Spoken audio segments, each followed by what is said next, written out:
คำพูดคำจากับพ่อแม่น่ะลูกเอ้ยพูดดีๆก็ได้ให้นึกถึงว่าชีวิตเติบโตมาจนณวันนี้เรียนจบปริญญามีงานทำมีครอบครัวแม้กระทั่งมีบ้านมีรถอยู่กะพ่อแม่หนุนนำห้าด้วยตัวเองบ่ได้นะถึงแม้จะเพิ่มเติมก็เป็นส่วนหนึ่งแม่ที่ได้ซื้อว่าเมียฝรั่งหอบเงินไปบำรุงบำเรอโตเนี่ยอันเนี้ยเขาเฒ่าแล้วเขาเกษียณแล้วหรือว่าพวกเขาตายแล้วเขากลับไปหวังจะไปมีความสุขแต่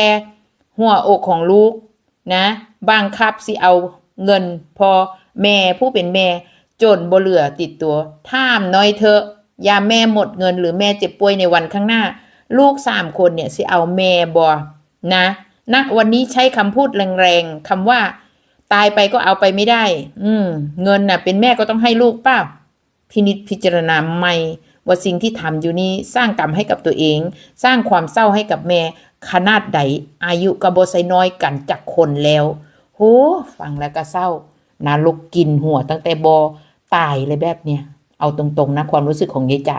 แม่ก็ต้องใจแข็งเข้มแข็งเซฟตัวเองฮักตัวเองนะคะเราทำดีที่สุดละเราเลี้ยงลูกได้บดีดั่งความหวังแต่เราก็ให้เขาทุกอย่างณวันนี้กล้าที่จะพูดคำนี้กับแม่ออกมาแล้วเราก็หยุดซะ